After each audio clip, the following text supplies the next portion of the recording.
इराणचे सर्वोच्च नेते अयातुल्ला खामेनी यांचा अमेरिकेनं केलेल्या हल्ल्यामध्ये मृत्यू झाला होता आणि यानंतर त्यांचे पुत्र मोश्तबा खामेनी यांची इराणच्या सर्वोच्च नेतेपदी निवडही करण्यात आली होती।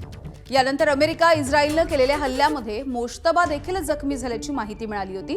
मात्र आता मोश्तबा यांचा देखील मृत्यू झालाय का अशी चर्चा जागतिक माध्यमांमध्ये सुरू झाली आहे। इराणमध्ये शहीदांच्या पोस्टरवरती इराणचे सर्वेसर्वा मोश्तबा खामेनी यांचा देखील फोटो लावण्यात आलेला आहे। इराणच्या मशहद शहरामध्ये शहीदांचं पोस्टर लावण्यात आलं होतं। यावरती मोश्तबा यांचा देखील फोटो आहे। या पोस्टरमुळे सध्या खळबळ उडाली आहे। यावरती जगभर चर्चा सुरू झाली आहे। मात्र यावरती इराणकडून अद्याप कोणतंही स्पष्टीकरण देण्यात आलेलं नाही।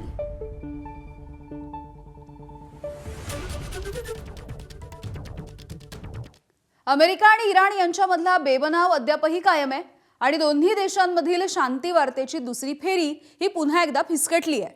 पाकिस्तानमध्ये होणाऱ्या चर्चेच्या दुसऱ्या फेरीसाठी स्टीव्ह विटकॉफ आणि जरेड कुशनर यांचा दौरा डोनाल्ड ट्रम्प यांनी रद्द केलाय आणि हे दोघे देखील चर्चेसाठी पाकिस्तानला जाणार नाहीयेत। इराणला चर्चेची इच्छा असेल तर त्यांनी फोन करावा असंही ट्रम्प यांनी म्हटलंय। डोनाल्ड ट्रम्प यांनी स्वतः सोशल मीडियावरती पोस्ट लिहून ही माहिती दिली आहे।